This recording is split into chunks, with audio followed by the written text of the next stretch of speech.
Jim and I recently had the pleasure of hosting Victoria Thorenson in South Africa after her keynote at the University of Fort Hare. And in conversation, what we did is came up with the idea of eZiko heritage conversation cards in the handprint cooperation with CE Ahmedabad and around the work that we've been doing on simple models for social learning.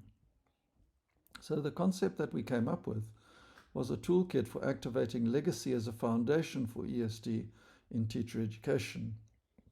And here we drew on research by Lindiwe, who was engaging teachers in story-sharing conversations to recover Indigenous knowledge as a foundation for learning in science education settings. She was inspired by Lunga Guduka, who I worked with in the past and who describes how the hearth, eZiko, in Southern Africa village homesteads was not only a place where food was cooked, sipeka, and dished out sisopula, but a site of problem-solving conversations and learning.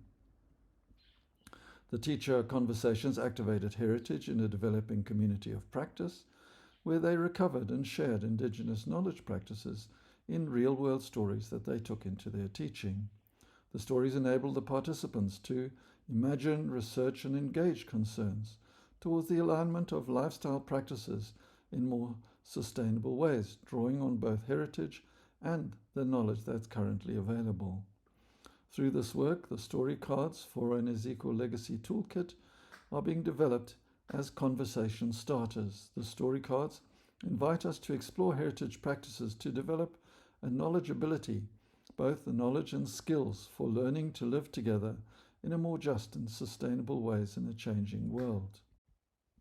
So, eZiko sipeka sisopula, the hearth as a place of cooking and sharing food in thoughtful conversation, didn't only apply to South Africa, but applied to a more global context. And what we looked at and are considering now is a teacher education toolkit on African and global Indigenous knowledge heritage in a legacy tool for eZiko conversations on health, well-being, social justice, and sustainability. And if we draw on Etienne Wenger's work in social learning for developing knowledgeability in the mediating company of others, we look at heritage and life experience as starting points that activate community of practice. And in that community of practice, what Wenger talks about is imagining and engagement and alignment as key processes in social learning as a developing knowledgeability in the company of others.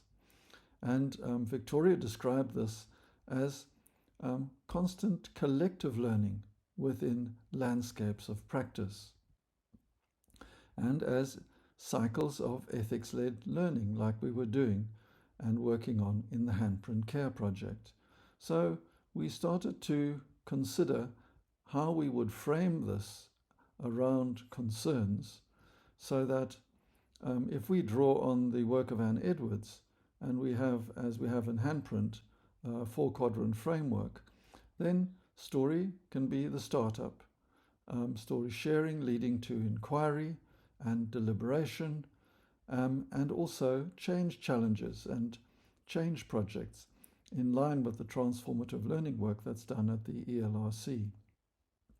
So what we did then is we came up out of the research over the last decade with possible topics for a legacy box of story cards for activating conversations on sustainable lifestyles and health.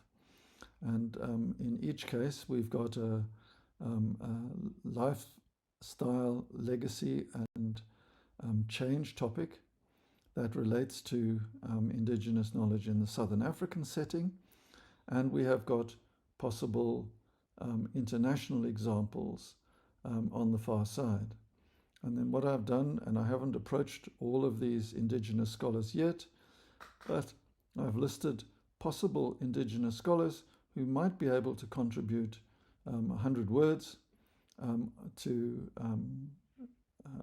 into a sort of startup story that would activate conversations in the teacher education work that is being planned with the University of Fort Hare and other partners, and that Victoria is exploring with us at the moment.